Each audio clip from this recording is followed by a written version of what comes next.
కాల సమయమందు ఏహెచ్కేల్ గ్రంథం మనం ధ్యానం చేసుకుంటున్నాం. దేవుడు మనకి ఇచ్చినటువంటి సమయాన్ని బట్టి దేవునికి మహిమ కలుగును గాక. దేవుని పరిశుద్ధమైన నామమునకు వందనాలు, స్తుతులు, స్తోత్రములు కలుగును గాక. మరి ఆన్లైన్లో ఉన్న బిడ్డలందరికీ, అలాగే గూగుల్ మీట్లో బిడ్డలందరూ కూడా ప్రభువైన యేసుక్రీస్తు ప్రశస్తనామమున హృదయపూర్వక వందనాలు చెల్లిస్తూ ఉన్నాను. మనం ఏహెచ్కేల్ గ్రంథం ధ్యానం చేసుకుంటున్నాం. ఏహెచ్కేల్ గ్రంథంలో ఏ వచ్చిన దాకా మనం ధ్యానం చేసుకున్నామమ్మా? 90. ఏహెచ్కేల్ గ్రంథం 44వ అధ్యాయము. 44వ అధ్యాయము 19 వరకు కూడా పోయిన వారం ధ్యానం చేసుకున్నాం. ఏంటి అది చెప్పండి, ఏం ధ్యానం చేసుకున్నాం? ఎవరైనా చెప్పగలరా? ఏమైనా గుర్తుందా? యాజకుల వస్త్రాల గురించి. ఎలా ఉండాలి, ఎలా ఉండకూడదు?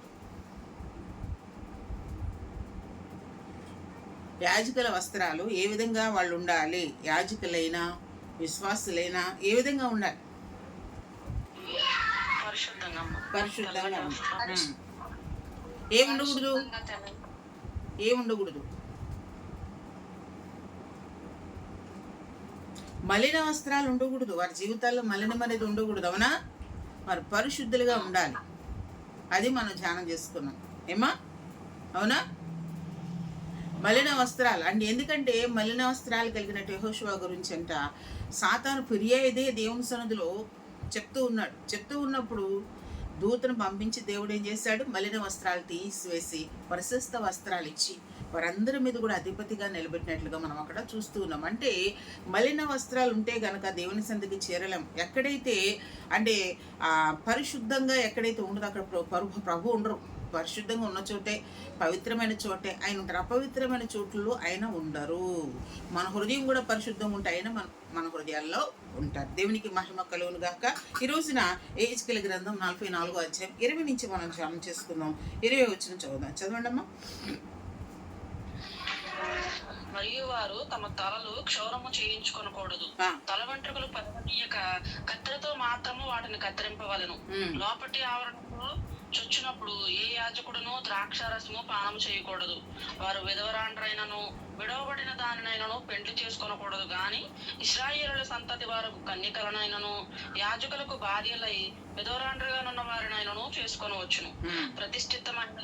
ప్రతిష్ఠితము కానిదేదో, పవిత్రమైనదేదో, అపవిత్రమైనదేదో కనుగొనుటకు వారు నా జనులకు నేర్పున్నట్లు జనులు వ్యాజ్యమాడినప్పుడు నా విధులను బట్టి వారికి తీర్పు తీర్చుటకై వారు తీర్పరులుగా నియమింపబడుదురు. నేను నియమించిన విధులను బట్టి కట్టడలను బట్టి నా నియామక కాలములను జరుపుదురు, నా విశ్రాంతి దినములను ఆచరించుదురు. చాలా 28 చదువుతాం చూడండి. 28 వచ్చిన 28 వారికి స్వాస్థ్యమేదనగా నేనే వారికి స్వాస్థ్యము. ఇశ్రాయేలులో వారికి ఎంత మాత్రమును స్వాస్థ్యము ఇయ్యకూడదు, నేనే వారికి స్వాస్థ్యము. చిన్న ప్రార్థన చేసుకుందాం. పరిశుద్ధమైన మా దేవా, మీకు వందనాలు, స్తుతులు, స్తోత్రాలు నాయన. అయా, ఈ రాత్రికాల సమయంలో మీ సన్నిధిలో మమ్మల్ని మేము ప్రాణాత్మ దేహంతో మీకు అప్పగించుకుంటున్నాం ప్రభా. ఈ ఏహెచ్కేల్ గ్రంథం 44వ అధ్యాయాలు నాయన మీరు మాతో మాట్లాడారు. అందరం బట్టి మీకు వందనాలు. 44వ అధ్యాయం 20 వచ్చిన కానించిన ప్రభా మేము ధ్యానం చేస్తుండగా అందులో ఉన్నటువంటి నాయన అయా 28 నాయన అయా వచ్చిన అవును ప్రభా 28వ వచ్చిన కూడా నాతో మీరు మాతో మాట్లాడమని మీ హస్తాలకు అప్పగించుకున్న వాక్యాన్ని విరిచి మాకు ఉండించండి. అందులో ఉన్న లోతైన మర్మాలు మాకు తెలియచేయండి ప్రభా. నేను మాట్లాడితే వ్యర్థము నాయన, మీరు మాట్లాడితే మీ మాటలు జీవపు ఊటలు కనుక నా తండ్రి అయ్యే ప్రతి ఒక్క హృదయంలో ముద్రిస్తాయి. అవును ప్రభా, మీరు మాట్లాడే మాటలు మా జీవితాన్ని బ్రతికిస్తాయి నా ప్రభా. మమ్మల్ని బ్రతికింప చేసే జీవపు ఊటలు మీ మాటలు నా తండ్రి. ఆ మాటలు మాతో మాట్లాడి నన్ను మీ సిలువ చాటు మరుగుపరుచుకుని అల్పురాలు, అయోగ్యరాలు, దౌర్భాగ్యాలు, ఎన్నికలేని దాని బాబు అయా నా తండ్రి మీకు వాక్యం ఆయన వివరించగలిగినటువంటి జ్ఞానం లేదు. కానీ నా ప్రభా జ్ఞానవంతుడైన దేవుడివి నన్ను మీ సిలువ చాటు మరుగుపరుచుకొని మీరే మాతో మాట్లాడండి. సాతానికి లయపరచండి, అహిత పోలవచ్చు లయపరచండి. అయ్యా ఒక్కొక్కరితో మీరు మాట్లాడండి బాబు. హృదయాలు మాటలు ముద్రించండి. అయా మీకు మహిమకరంగా జీవించే జీవితాలు దయచేయమని సమస్త మహిమ ఘనత ప్రభావం మీకు ఆరోపిస్తూ యేసు నామమున పెట్టి అడిగి వేడుకుంటున్నాం పరమ తండ్రి, ఆమేన్. ఇక్కడ మనం చదువుకుంటే ఏ విధంగా ఉండాలి యాజకుల వస్త్రాల గురించి మనం అక్కడ సన్నపునార వస్త్రాలు వారు ధరించాలి, జరుపునార వస్త్రాలు ధరించాలని చెప్పేసి మనం చదువుకున్నాం. 19వ వచ్చిన వరకు 44 ఏహెచ్కేల్ గ్రంథం 44వ అధ్యాయం 19 వరకు పోయిన వారం ధ్యానం. ఇప్పుడు 20 నుంచి మనం ధ్యానం చేసుకుంటాం మరొకసారి. అంటే ఇక్కడ ఏమనుందంటే యాజకులు ఎలాంటి వస్త్రాలు, తెల్లని వస్త్రాలు వేసుకోవాలి. అంత మాత్రమే కాదు కానీ ఎలాంటి జనపునార వస్త్రాలు అంటే కాటన్ వస్త్రాలు ధరించాలి. చెమట పుట్టించేవేవి కూడా వారు ధరించకూడదు. ఇంకొకటి అంటే దేవుని సన్నిధికి వచ్చినప్పుడు వాళ్ళు చాలా పరిశుద్ధంగా రావాలి. హృదయం పరిశుద్ధంగా ఉండాలి, వారి శరీరం పరిశుద్ధంగా ఉండాలి. దేవుని సన్నిధికి వచ్చినప్పుడు మనం దేవుని ఎదుట నేను పరిశుద్ధిని గనక మీరు కూడా పరిశుద్ధులు కూడా మన దేవుడు ఆజ్ఞ ఇచ్చిన ప్రకారం ఆ విధంగా ఉండాలని దేవుడు కోరుకుంటూ ఉన్నారు. ఇక్కడ 20వ వచనం మనం చూస్తే వారు తమ తలలను క్షౌరము చేయించుకొనకూడదు, తల వెంట్రుకలు పెరగనీయక కత్తెరతో మాత్రం వాటిని అంటే క్షౌరం చేసుకుంటాం అంటే గుండె అలా చేయించుకుంటాం కాదు కానీ ట్రిమ్ చేయాలంట, అవి కత్తిరించుకోవాలి. కానీ అవి ఎలా ఉండాలి, ప్రతి విషయం స్పెసిఫిక్గా అంటే ఎలా ఉండాలి. దేవుడు ఇచ్చిన ఆజ్ఞనంట కుడికైనను ఎడమకైనను తిరగకద్దని పర్ఫెక్ట్గా పాటించాలి అని దేవుడు చెప్తూ ఉన్నాడు. అంత మాత్రమే కాదు కానీ మన నిర్గమాకాండంలో కూడా చూస్తే అక్కడ రాయబడి ఉంటుంది, ఆయన కొండ మీద ప్రత్యక్ష గుడారం ఏ విధంగా నిర్మించాలనేది దేవుడు చెప్పినప్పుడు ఆ ప్రత్యక్ష గుడారం నేను చూపించిన విధంగా నువ్వు నిర్మించడానికి జాగ్రత్త పడు అంటున్నాడు మోషేని దేవుడు. అంటే జాగ్రత్తగా చేయాలి దేవుని పనులు ఏనా కానీ అజాగ్రత్తగా చేసేవాడు ఎలా ఉంటాడనేది మన నోటితో చెప్పకూడదు, ఆ విధమైన పరిస్థితి. కానీ జాగ్రత్తగా చేసేవాడికి మాత్రం చాలా దీవెనలు ఉంటాయి. అలాగే ఇక్కడ కూడా దేవుడు కొన్ని నియమాలు ఇస్తున్నాడు, దేవుని యొక్క మందిరంలో ఉన్నవారు ఏ విధంగా ఉండాలి అని. ఇంకా చెప్పాలంటే కనుక చూడండి 21వ వచనం, లోపటి అవడంలో చుచ్చినప్పుడు ఏ యాజకుడును ద్రాక్షరసము పానము చేయకూడదు, వారు విధవరాండ్రనైనను విడువబడిదానైనను పెళ్లి చేసుకొనకూడదు. ఇశ్రాయేలు సంతతి వారు కన్యకలైన యాజకులకు భార్యలే విధవరాండ్రుగా ఉన్నవారినైనను అంటే కన్యకలు మాత్రమే యాజకులు వివాహం చేసుకోవాలి. విడవబడిన దాన్ని కానీ అలాంటి వారిని ఎవరు కూడా చేసుకోకూడదు. ఇవన్నీ కూడా రూల్స్ దేవుడు మాట్లాడుతూ ఉన్నాడు. ఇంకొకటి మనం చూస్తే ఇక 22వ వచనం దగ్గరికి వచ్చేసరికల్లా ఈ మధ్యలో నుంచి అనమాట, యాజకుల అబ్బాయి విధవరాండ్రగా ఉన్న వారినైనను చేసుకొని వచ్చినాడు. ప్రతిష్ఠితమైనదేదో ప్రతిష్ఠితము కానిదేదో పవిత్రమైనదేదో అపవిత్రమైనదేదో కనుగొనుటకు వారు నా జనులకు నేర్పునట్లు. అంటే ఎలా పరిశుద్ధంగా బ్రతకాలి, ఎలా దేవుని యొక్క నీతిని అనుసరించాలి, ఏ విధంగా దేవునికి మహిమకరంగా ఉండాలనేది యాజకులు ప్రజలకి అంటే విశ్వాసులకు నేర్పించవలసిన వారుగా ఉన్నారు. వారు నేర్పించాలంట, వాళ్ళు ఆచరించాలి. ఎజ్రా గ్రంథంలో ఒక మంచి మాట ఉంటుంది. ఎజ్రా మంచి శాస్త్రి, అంటే ఈ యొక్క ధర్మశాస్త్రాన్ని బోధించే శాస్త్రి ఆయన గురించి ఒక మంచి సాక్ష్యం ఆయన చెప్తాడు. ఏమని ఇంట్రడక్షన్లో అంటాడు, ఆయనంట వాక్యాన్ని చదువుతాడంట, ఆయన అనుసరిస్తాడంట, వాక్యాన్ని ఆయన చదువుతాడు, ఆ వాక్య ప్రకారం తను జీవిస్తాడు, అలాగే అనేక మందికి వాక్య ప్రకారం జీవించమని బోధించేవాడిగా ఉన్నాడు అని ఎజ్రా గ్రంథంలో రాయబడి ఎజ్రా గురించి ఒక సాక్ష్యం. అలాగే మనం కూడా వాక్యాన్ని ధ్యానం చేస్తున్నప్పుడు వాక్యాన్ని ధ్యానం చేయటం అంటే ఏంటంటే దేవుడు అంటున్నాడు ఈ గ్రంథాన్ని అనేక మంది భక్తులకి ఇచ్చాడు, దేవుడు ఇచ్చి అంటున్నాడు దీన్ని తినమని చెప్తున్నాడు. తినమని చెప్తున్నప్పుడు తినమని చెప్పిన నోటికి అది తేనె వల్ల మధురంగా ఉందని ఉంటుంది. కీర్తన గ్రంథాలు కూడా ఒక మంచి మాట ఉంటుంది కదా, తేనె కంటే జుట్టి తేనె ధారల కంటే దేవుని యొక్క విధులంట ధర్మశాస్త్రం నాకు ఎంతో పరిశుద్ధమైంది, నాకు ఎంతో ఇష్టమైంది అని చెప్పేసి దావీదు అన్నట్లుగా మనం చూస్తూ ఉన్నాం. తేనె కంటే జుంటి తేనె దారుల కంటే మధురమైన దేవుని యొక్క వాక్యాన్ని ఆస్వాదించే వారంగా మనం ఉండాలి. అంటే చదవటం అంటే ఏంటంటే మనం మనలో డైజెస్ట్ చేసుకోవాలి దాన్ని. అంటే ఆ వాక్యాన్ని మనం చదివి ఒకసారి కాదు కానీ ఒకసారి ఏదో చదివాము, మనం వాక్యం చదివేటప్పుడు ఎలా చదవాలంటే ఏదో మనం ఈరోజు ఒక 2 అధ్యాయాలు చదవాలనుకున్నాం, 5 అధ్యాయాలు చదవాలనుకున్నాం కనుక 5 అధ్యాయాలు చదివేస్తే మన యొక్క పోర్షన్ అయిపోతుంది అని చదివితే వేస్ట్.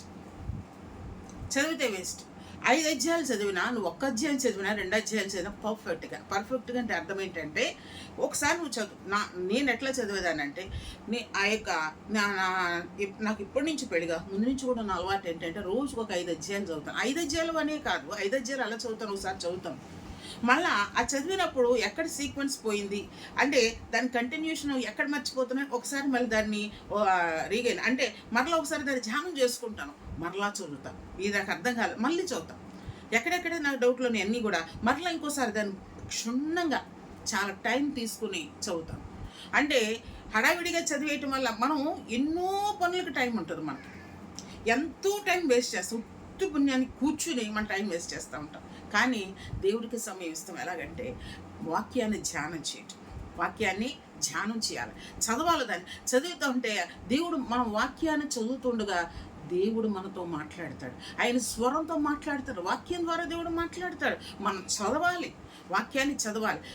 ఇంకొకటి ఏంటంటే, చదివిన వాక్యాన్ని మన హృదయం ముద్రించుకుని దాన్ని నేను వంట చేస్తున్నా సరే దాన్ని మళ్ళీ ఒకసారి అంటే దాన్ని నేను వంట చేస్తున్నా నేను చదివినటువంటి పోర్షన్ ఏముంది, ఈరోజు 5 అధ్యాయాలు ఏముంది అని దాన్ని ఒకసారి మరలా నా హృదయంలో దాన్ని ధ్యానం చేసుకుంటూ, ఒకవేళ ఎక్కడైనా మరలా దీన్ని ఏమైంది ఆ తర్వాత అనేది ఒక డౌట్ వస్తే మరలా వెంటనే గ్యాస్ సిమ్లో పెట్టేసి వస్తాను, వచ్చి మళ్ళీ బైబిల్ తీస్తాను, మళ్ళీ చూసుకుంటాను. ఎక్కడ అలా చదువుతాం బట్టి ఏమవుతుందంటే ఎప్పటికీ గుర్తుంటుంది. ఎప్పుడు మర్చిపోం దాన్ని, ఎప్పటికీ కూడా గుర్తుండేలాగా దేవుడు సహాయం చేస్తాడు. కనుక దేవుని సందులో ఉన్న మనం వాక్యాన్ని ధ్యానం చేయటం అంటే తింటమే, డైజెస్ట్ చేసుకుంటమే, దాన్ని మన హృదయాలు ముద్రించుకోవాలి. మనలో ఏమవ్వాలంటే ఆ వాక్యం మనల్ని ఇమిడిపోవాలి. ఆ వాక్యం మనలో ఇమిడిపోవటం ద్వారా మనం ఎలా ఉంటామంటే దేవుని యొక్క స్వారూప్యంలోకి మలచబడతాం.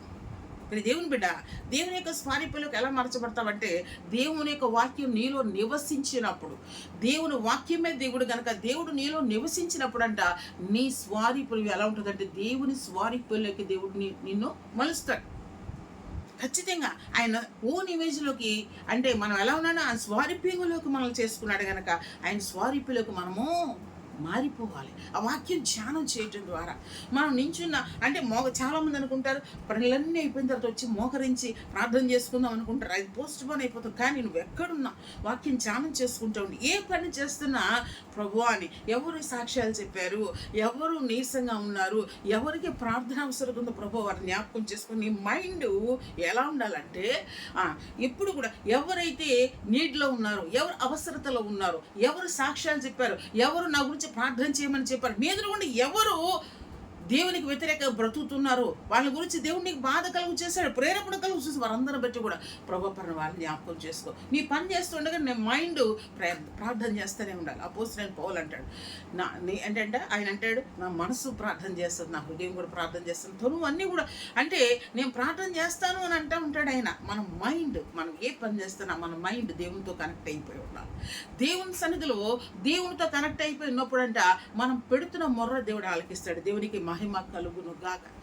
నువ్వు ఏ పని చేస్తున్నావు, వంట చేస్తున్నా కానీ నిజంగా హృదయపూర్వకంగా ఆరాధన చేసుకో. అంటే దేవుని స్తుతిస్తా, నువ్వు వాక్యం వింటాను, వాక్యం ధ్యానం చేసుకుంటాను, లేకపోతే దేవుని స్తుతించుకుంటాను. ఆ పని ఏ పని చేసినా నువ్వు అదే జాస్తిలో ఉంటే దేవుని ఆత్మతో నింపబడతావు. దేవునితో మాట్లాడతాడు, దేవుని శక్తితో, దేవుని యొక్క బలంతో దేవుని నింపుతాడు, దేవుని అభిషేకంతో దేవుని నింపుతాడు. ఖచ్చితంగా అంటే కొద్దిసేపు అంటే ఆదివారం మందిరంలో ఉన్న ఆ 2 గంటలే దేవునికి మనం దాన్ని అడాప్ట్ చేస్తాం, కానీ మిగతా టైం అంతా మనం తినేస్తాం. కానీ సమయం దేవునికి మనం సమయం ఇస్తే దేవుడు మనం బ్రతకటానికి సమయం ఇస్తాడు. దేవునికి మనం సమయం ఇవ్వాలి. సమయం ఇస్తే దేవుడు మనకు బ్రతకటానికి సమయం ఇస్తాడు. ఎలా అంటే వాక్యాన్ని ధ్యానం చేసుకున్నప్పుడు దేవుని యొక్క విధులు ఇక్కడ మనం నేర్చుకుంటున్నాం. సేవకులంట ప్రతిష్ఠితులైనటువంటి వారు, దేవునిచే అభిషేకించబడిన దైవజనులు మనకి వాక్యాన్ని బోధిస్తున్నప్పుడు అంట ఆ వాక్యం ఏదైతే ఆయన ఆచరిస్తారో నీకు బోధించినప్పుడు ఆ మాటలు నువ్వు గైకొనాలి. నీ హృదయంలో వాటిని ముద్రించుకోవాలి.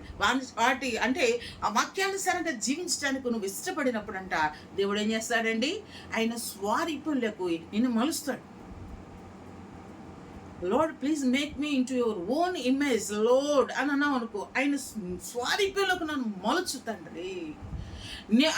క్రీస్తు యేసు కలిగిన ఈ మనసు నీకు నువ్వు కలిగి ఉండాలనేసి దేవుడు అంటున్నాడు. ఆ విధంగా నన్ను మలుచు నాయన, నా హృదయాన్ని మలుచు.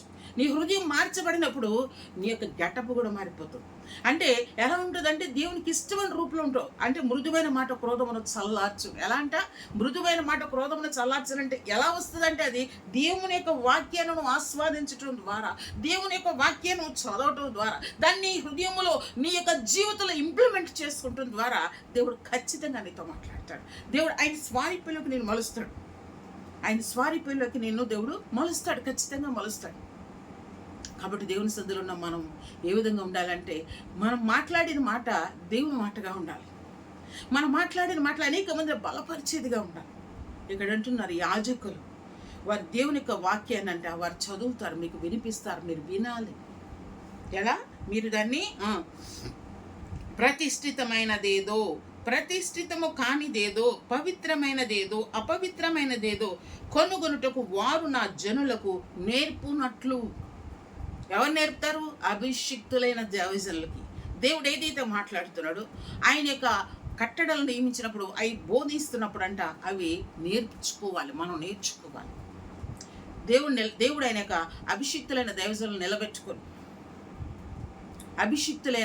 నిలబెట్టుకొని ఆయన మాట్లాడతారు. మాట్లాడినప్పుడు అంటే ఆ మాటలు నాకు కాదులని వదిలేస్తే నీకు నష్టపోతావు.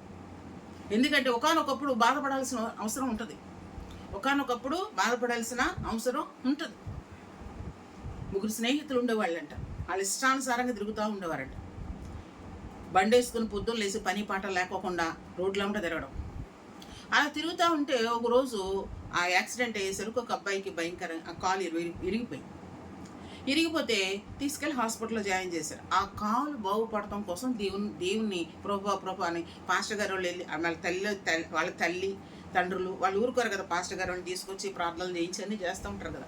అలాగా పాస్టర్ గారు వెళ్ళి ప్రార్థన చేసినప్పుడు తనకు అనిపించింది, నిజమే కదా, ఒకవేళ ఈ యాక్సిడెంట్లో చనిపోయి ఉంటే నా బ్రతుకేమైపోయేది, నరకానికి పోయి ఉండేవాడిని కదా ప్రభువా, ఈ కాలు ఎరగొట్టి నన్ను కాపాడావయ్యా, నేను నీ నమ్ముకునేలా చేసావు ప్రభు అనుకుని అంటే ఆ దేవుని అంగీకరించాడంట. కాలు ఇరిగిపోయినాడు. ఆ తర్వాత స్వస్థపడ్డాడు, దేవుని కొరకు బ్రతికాడు. అయితే మిగతా ఇద్దరు ఉన్నారు కదా, వాడికి తగిలింది మాకేముందని చెప్పి వాళ్ళిద్దరు తిరుగుతూ ఉన్నారంట. తర్వాత వారు చనిపోయారంట. వెళ్ళేసరికి వీళ్ళిద్దరు ఎక్కడికి వెళ్ళిపోయారు? దెబ్బ తగిలినోడు పరలోక రాజ్యం వెళ్ళాడంట.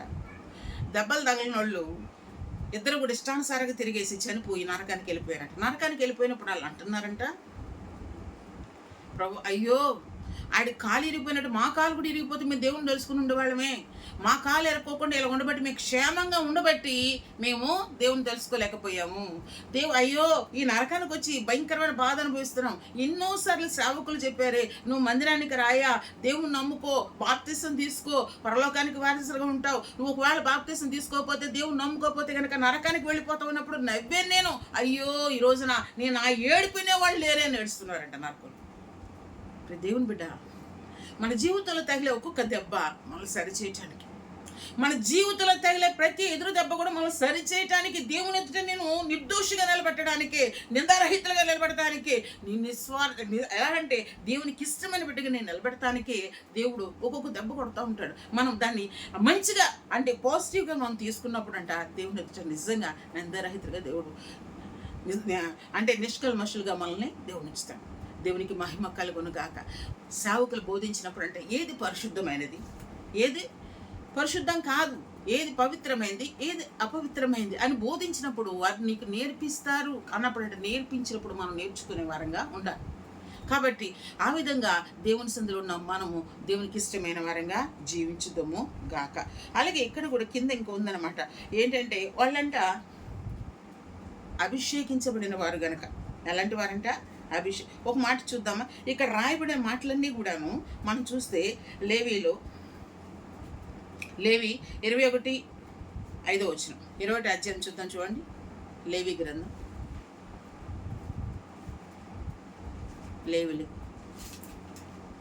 లేవి కాండంలో ఒక మంచి మాట.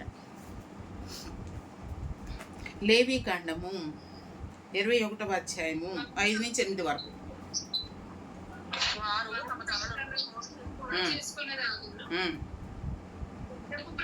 క్షౌరము చేసుకొని రాదు, కత్తితో కోసుకొని రాదు, వారు దేవునికి ప్రతిష్టమైన వారుగా ఉండవలెను. కావున వారు దేవుని నామమును అపవిత్రపరచరాదు.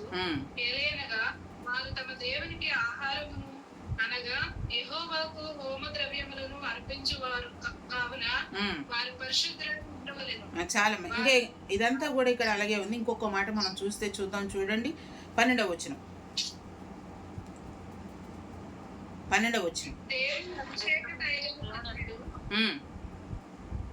కిరీటముగా అతని మీద ఉండును గనుక అతడు పరిశుద్ధ మందిరమును విడిచి వెళ్ళరాదు. ఏంటంట?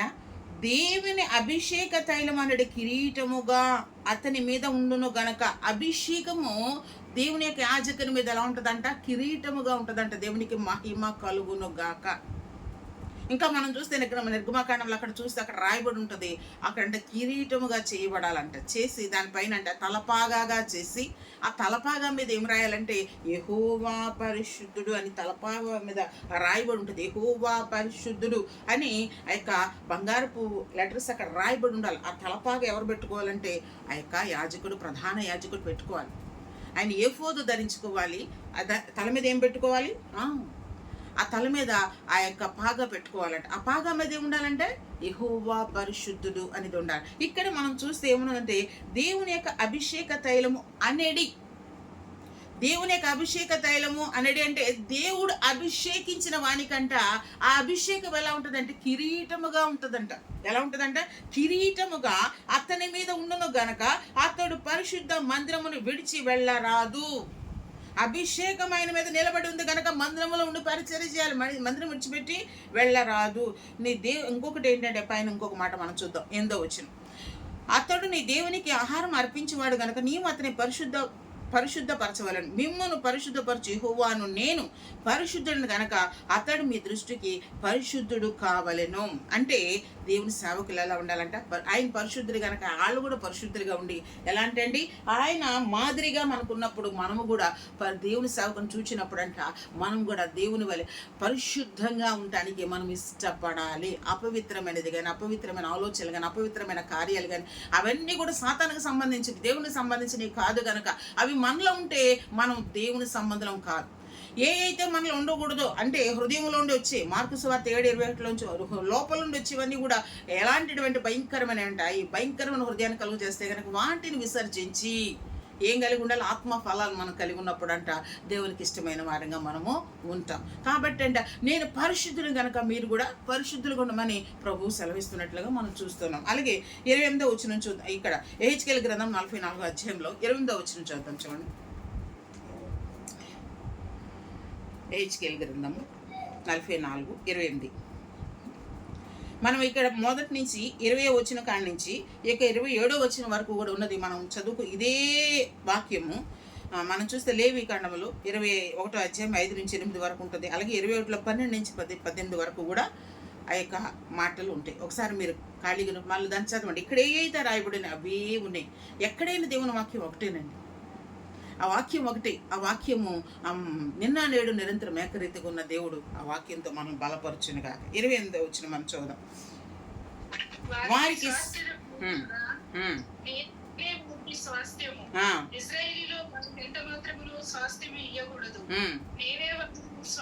చాలమ్మా, చాలు. వారికి స్వాస్యమేదనగా నేనే వారికి స్వాస్యము, ఇశ్రాయేలులో వారికి ఎంత మాత్రమును స్వాస్యము ఇయ్యకూడదు, నేనే వారికి స్వాస్యముగా ఉండును అను. దేవుడే ఎవరికి స్వాస్యము? లేవీలైన వారికి. లేవీలు ఎవరు? దేవుని యొక్క యాజకత్వం చేసే యాజకులు, దేవుని పని చేసేవారు. దేవుని మందిరంలో పని చేయటానికి యాజకులైన వారికి లేవీలకు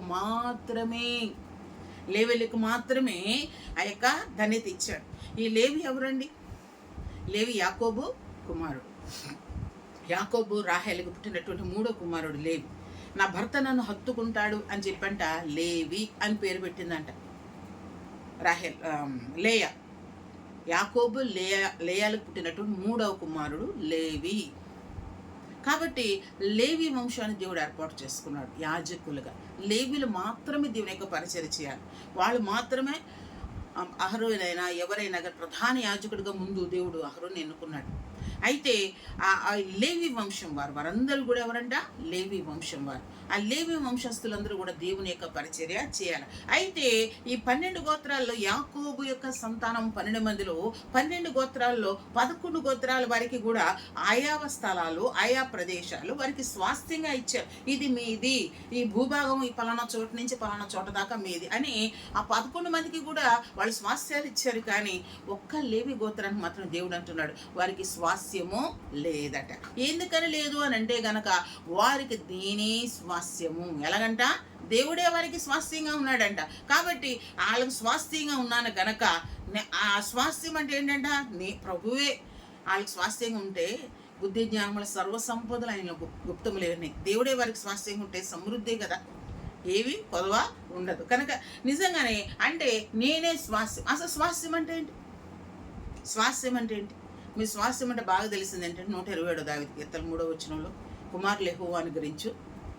అవునా? ఏంటది చెప్పండి? 127 3వ వచనంలో ఏమనుంది?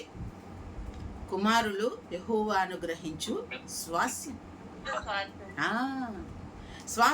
స్వాస్థ్యము అంటే అర్థం ఏంటంటే అది తరగనటువంటి ఆస్తి అనమాట, దేవుడిచ్చింది. అంటే పితరుల దగ్గర నుంచి సంక్రమించే సమస్తము అది ఎలాగైతే ఆ తరతరాలుగా అలా ఉంటుందో బిడ్డలు కూడా దేవుడు అనుగ్రహించే స్వాస్థ్యం. అంటే తండ్రి పేరు ఆ కుమారుడికి వస్తుంది గనక ఇంటి పేరు, ఆ ఇంటి పేరు నిలబెట్టేవాడికి ఉంటాడు. ఇదివరకైతే ఆ కుమారుల యొక్క పేర్లే, ఆ పురుషుల యొక్క పేర్లే వారి లెక్కల్లో తీసుకునే వారు కానీ స్త్రీల పేర్లు అక్కడ ఉండేవి కాదు.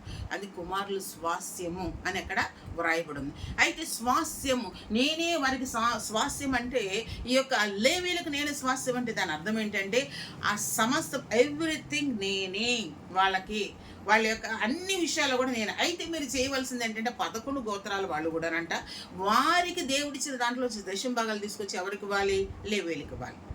ఆ దశం భాగం మీకున్న దశం భాగాలని మీకు నేను ఇచ్చిన దాంట్లో దశం భాగాలు తీసుకొచ్చి ఎవరికి ఇవ్వాలి? లేవీలకు ఇవ్వాలి. అదే వాటి ద్వారానే వారు బ్రతుకుతారని చెప్పేసి అక్కడ వ్రాయబడినట్లుగా మనం చూస్తున్నాం. ఇంకా మనం చూస్తే చూద్దాం, ఒక్క మాట చూద్దాం చూడండి.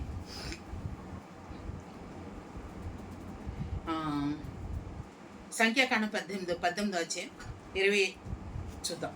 సంఖ్యాకాండము 18 అధ్యాయం ముందుగా చూద్దాం చూడండి. 18 అధ్యాయం 20 వచనం. మరియు యెహోవా అహరోనుతో ఇట్లెను, వారి దేశంలో నీకు స్వాస్థ్యము కలుగదు, వారి మధ్యన నీకు పాలు ఉండదు. ఇశ్రాయేలు మధ్య నీకు పాలు, నీ స్వాస్థ్యము నేనే. ఎవరితో అంటున్నాడంట? ఆయన అహరోనుతో అంటున్నాడు. అహరోను ఎవరు? ప్రధాన యాజకుడు, లేవీల్లో ప్రధాన యాజకుడు అంట. అందుకని చెప్పేసి వాళ్ళతో అంటున్నాడు. వాళ్ళకి 23వ వచనం కూడా చదువుదాం చూడండి. 23. అయితే లేవీలు ప్రత్యక్ష గుడారం యొక్క సేవ చేసి వారి సేవలను దోషములకు తామే ఉత్తరాదులై ఉంటారు. ఇశ్రాయేలు మధ్యన వారికి స్వాస్థ్యమేమీ ఉండదు. ఇది మీ తరతరములకు నిశ్చయమైన కట్టడా అని ఇక్కడ రాయబడి ఉంది. అంత మాత్రమే కాదు కానీ 31వ వచనం చూద్దాం చూడండి. 18:31 సంఖ్యాకాండం 18:31. మీరును మీ కుటుంబీకులను ఏ స్థలమైందైనాను దాన్ని తినవచ్చును. ఏలయనగా ప్రత్యక్ష గుడారంలో మీరు చేసే సేవకు అది మీకు జీతం. అంటే 12 గోత్రాల వాళ్ళు కూడా వాళ్ళకి దేవుడు వారికి ఇచ్చిన దాంట్లోంచి ఆ దశం భాగం తీసుకొచ్చి ఎవరికి ఇవ్వాలంట? అహరోన్ అంటే లేవి వంశస్థులకి ఇవ్వాలి. లేవీల్ని దేవుడు యాజకులుగా ఎన్నుకున్నాడు కనుక వారికి ఇవ్వాలి. అదే మీకు జీతం, నేనే మీకు స్వాస్థ్యము, అదే మీకు జీతం అని దేవుడు మాట్లాడు. ఎంత స్పష్టంగా ఏ స్థలమైందని దాన్ని తినవచ్చును. ఏలయనగా ప్రత్యక్ష గుడారములో మీరు చేసే సేవకు అది మీకు జీతము అని దేవుడు అంటున్నాడు. కాబట్టి దేవుని సందులో ఉన్నటువంటి మనం ఆ యాజకులకు దేవుడు ఇచ్చే జీతం ఏంటంటే అందరు తీసుకొచ్చే దశమ భాగాలే. అక్కడ ఇంకొకటి ఏంటంటే ప్రత్యక్ష గుడారం ఉన్న మధ్యలో నిర్మించినప్పుడు అంట చుట్టూతా కూడా ఆ యొక్క 12 గోత్రాల వారు చుట్టూతా ఉంటారు. అయితే ఈ 12 గోత్రాల వారు చుట్టూతో ఉన్నప్పుడు యాజకులని లేవి గోత్రం వాళ్ళేమో ప్రత్యక్ష గుడారంలో పనిచేస్తూ ఉంటే ఆ చుట్టుపక్కల ఉన్న 11 గోత్రాల వారు ప్రతి గృహంలోంచి తెల్లారపాటి గంట పిండి ముద్ద వచ్చి ఎక్కడ ఉండాలి? వారు చేసుకునే ప్రతి దాంట్లో మొదటి ముద్ద ఎక్కడికి పంపించాలి? ప్రత్యక్ష గుడారం దగ్గరికి పంపించాలి.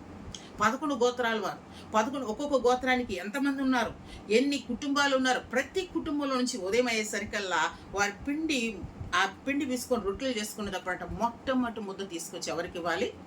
లేవీలకి ఖచ్చితంగా ప్రత్యక్ష గుడారం దగ్గరికి వచ్చేయాలని. అది మస్ట్ అండ్ షుడ్ అనమాట. దానికి వేరే ఆల్టర్నేటివ్ ఏం లేదు. ఖచ్చితంగా తీసుకొచ్చేయాలి. ఎక్కడికి తీసుకురావాలి? వాళ్ళు అదే ఏంటంటే మీ దశం భాగాలు తీసుకొచ్చి లేవీలకి ఇస్తే అదే వారికి జీతము, అదే వారికి స్వాస్థ్యము అని దేవుడు మాట్లాడుతున్నాడు. కాబట్టి ఇంకా మనం చదివితే చాలా అక్కడ ద్వితీయోపదేశకాండం 10వ అధ్యాయం 9వ వచనంలో ఇంకా చాలా వచనాలు అవన్నీ కూడా ఏంటంటే నేనే మీకు స్వాస్థ్యము అంటే ఏం చేయాలంట?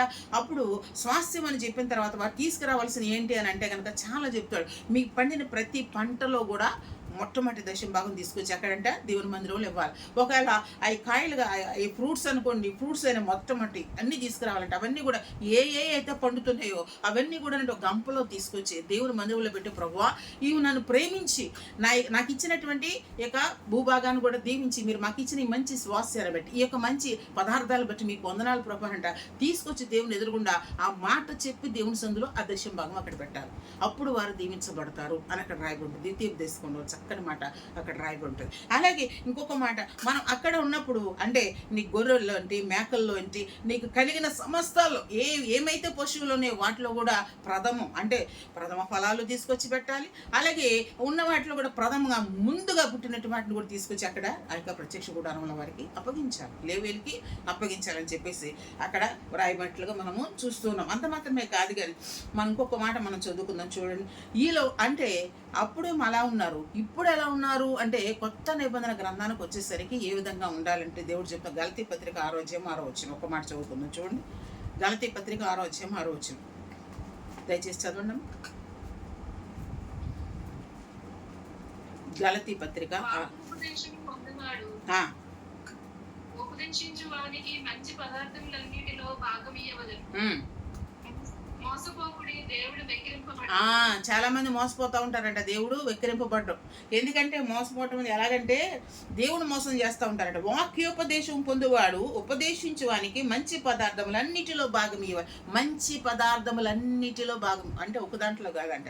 ఏది శ్రేష్టమైందో మరి హేబేలు శ్రేష్టమైన తీసుకొచ్చి దేవునికి అర్పించాడు, దేవుడు అర్పణను అంగీకరించాడు. అంటే శ్రేష్టమైన వాటిలో ముఖ్యమైనవన్నీ కూడా ఎవరికి ఇవ్వాలంట, దేవునికి ఇవ్వాలి. వాక్యోపదేశం చేయాలి అంటే నీకు వాక్యం ఉపదేశించేవారు, ఆ వాక్యం వల్ల నువ్వు లాభం పొందుకున్నప్పుడు అంట వాక్యం విన్న నీవు వాక్యం ఉపదేశించి వానికి ఏం చేయాలి, నీకున్న దాంట్లో ఆ యొక్క దశం భాగము కూడా తీసుకొచ్చి వారికి ఇవ్వాలి అని అక్కడ మనం చూస్తూ ఉన్నాం. అంత మాత్రమే కాదుగా మనం చూసి 1 కొరింథీ పత్రిక 9:14 కూడా సువార్త ప్రకటించేవారు సువార్త వలన జీవింపవలని ప్రభువు నియమించి ఉన్నాడు. ఎలాగంట సువార్త ప్రకటించే వారు ఏం చేయాలంటే సువార్త వలన జీవించాలి. అంటే ఒక చెట్టు వేసుకున్నారు అనుకోండి, కాయలు కాస్తే అవి ఎవరో ఆ చెట్టుకి నీళ్లు పోసి ఆ చెట్టుని పెంచినోడు దానికి అరుకుడు తినడానికి. అలాగే దేవుని పరిచయం చేస్తున్న వారికి కూడా ఏం చేయాలంటే మనకు ఉన్న దాంట్లో సమస్తం కూడా దేవునికి ఇవ్వాలనేది. మనం వేటి దాంట్లో దేవునికి ఇవ్వాలనేది ఒక్కసారి మనం చూద్దామే. ముందుగా దేవుడు మనకి అంటే చెప్పుకుంటూ వెళ్తే పాత నిబంధన గ్రంథంలో చాలా ఉన్నాయి దశం భాగాలు ఇవ్వాల్సినవి. కానీ కొత్త నిబంధన గ్రంథంలో ఉన్న మనము ఏ విధంగా మనకి దేవుడిచ్చిన దాంట్లో మొట్టమొదట సమయాన్ని దేవునికి ఇవ్వాలి. నెంబర్ 1 సమయం. Time is very precious. Time is money అంటారు. అంటే అంత వాల్యుబుల్ అని అంత విలువైన సమయాన్ని ముందు మనం ఏం ఇవ్వాలా, దేవునికి ఇవ్వాలి. సమయాన్ని దేవునికి ఇవ్వాలి. ఆ సమయాన్ని దేవునికి ఇవ్వడంలో ఎంత ఆశీర్వాదం ఉందో. ముందుగా సమయాన్ని ఇచ్చినప్పుడు అంట దేవుడు దిగొస్తాడు తెలుసా. ఇంకా టైం అయిపోయింది. చాలా అంటే ఏంటంటే ఒక బెడ్ ఉండేవాడు, చక్కగా టైంకి వెళ్ళి మందిరంలో ప్రార్థన చేసుకుంటూ ఉండేవాడు. తల్లిదండ్రులు లేరు, అయినప్పటికీ కూడా దేవుని తెలుసుకున్నాడు. ఆ మందిరానికి ఆ సకానానికి వెళ్ళి మార్నింగ్ 10 అయ్యేసరికల్లా మందిరానికి వెళ్ళి మందిరంలో 11 వరకు ప్రార్థన చేసుకుని వస్తూ ఉండేవాడంట. కొన్ని రోజులు అలా వస్తూ ఉంటే ఆ రోజు కూడా గమనిస్తున్నటువంటి ఆ చర్చి పాస్టర్ గారు ఒక రోజు రాకపోయేసరికి అనుడు ఏంటి అబ్బాయి ఇంతకాలం బట్టి ఇన్ని నెలలు ఇన్ని సంవత్సరాలు కూడా చక్కగా క్రమంగా వస్తున్నాడు, రావట్లేదంటే అని కొన్ని రోజులు చూసేసరికంట ఒక హాస్పిటల్లో ఉన్నాడంట బిడ్డ.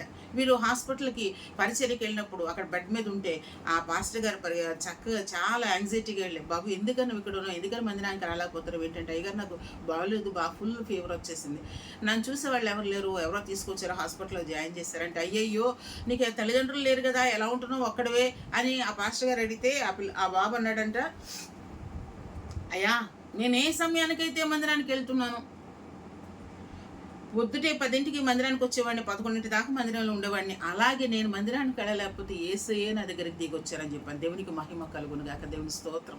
ఎలాగంట యేసయ్య 10 నుంచి 11 దాకా వచ్చి నా దగ్గరే కూర్చుని ఉంటున్నారండి, నాతోనే మాట్లాడుతున్నారు ఆయన. నేను మందిరానికి వెళ్ళేవాడిని, మందిరంలో దేవుని ప్రార్థన చేసేవాడిని, మందిరంలో దేవుని స్తుతించేవాడిని, కానీ నేను మందిరానికి వెళ్ళలేకపోతే నాకు ఎవరు లేకపోతే దేవుడు నన్ను విడిచిపెట్టలేదండి.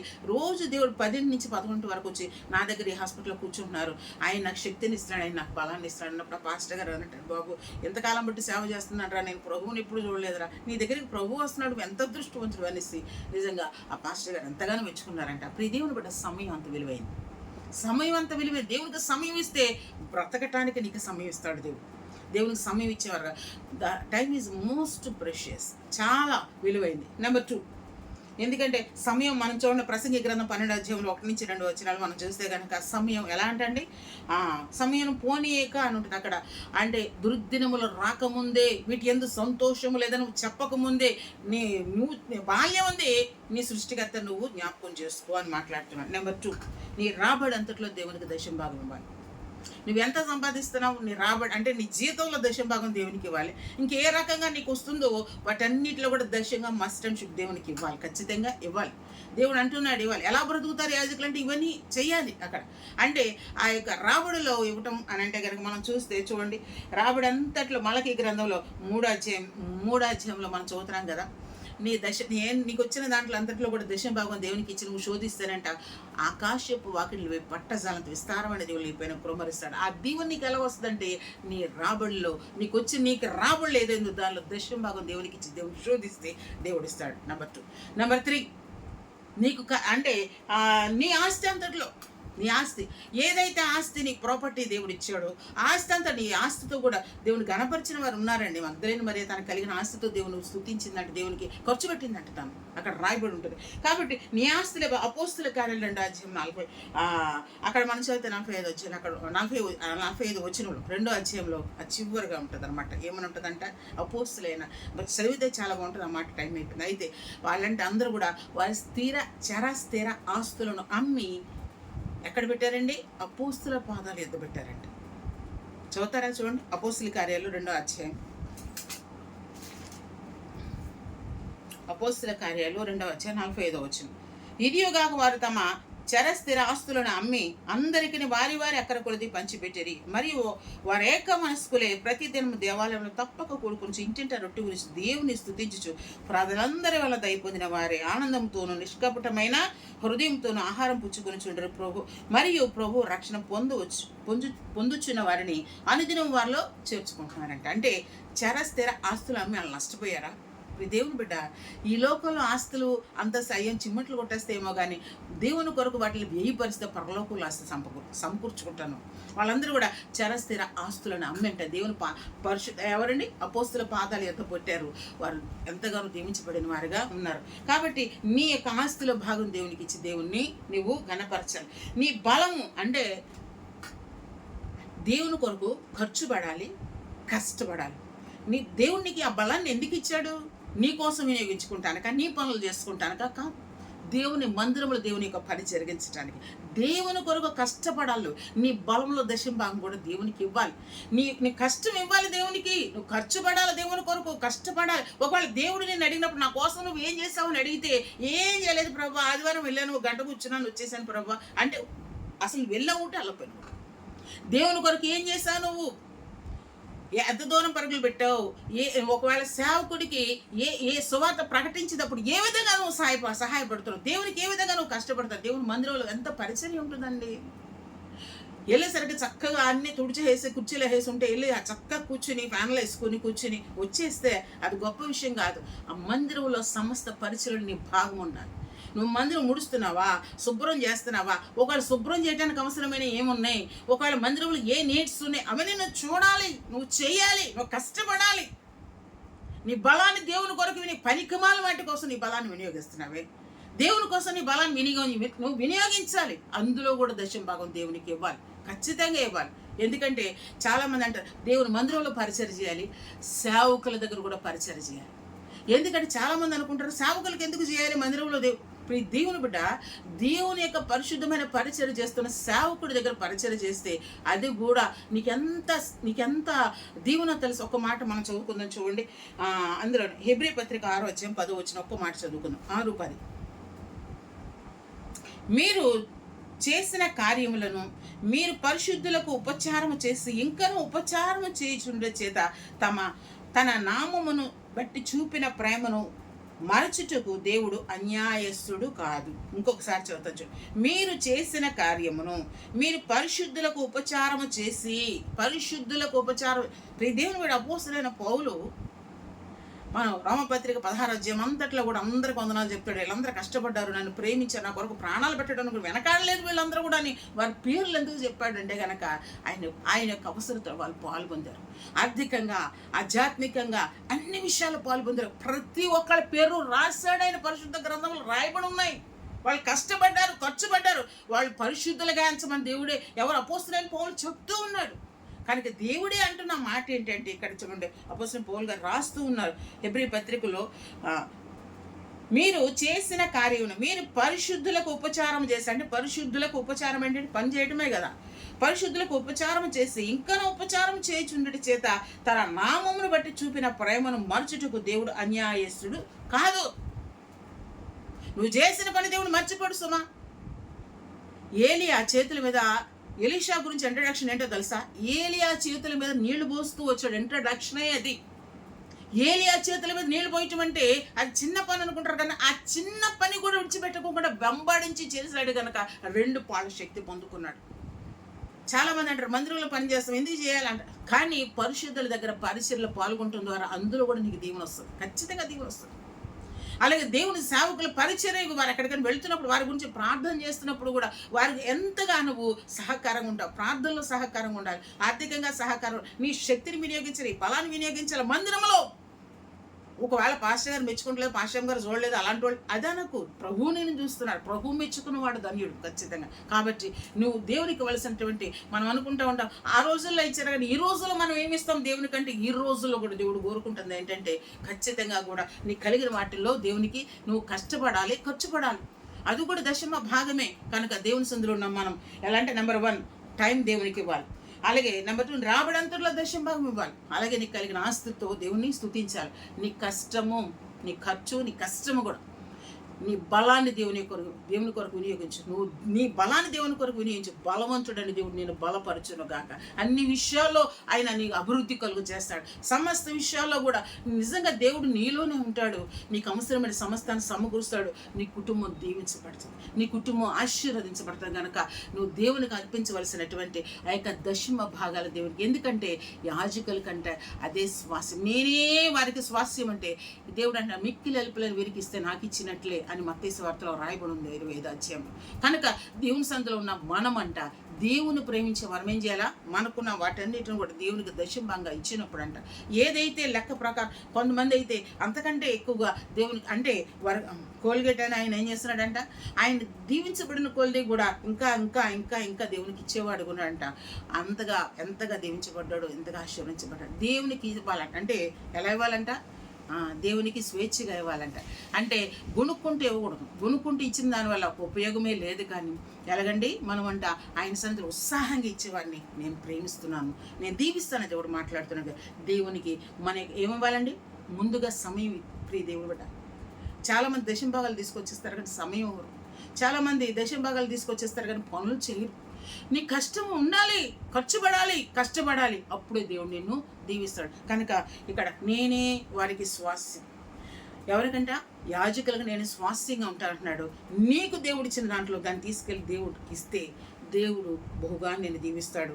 నీకు కూడా ఆయన స్వాస్యంగా ఆయన అంటే ఎలా అంటే నిన్ను విడవక ఎడబాయక నేను కాపాడుతాడు, నీ కుటుంబాన్ని కాపాడుతాడు. దేవునికి ఇచ్చి శోధించమన్నాడు.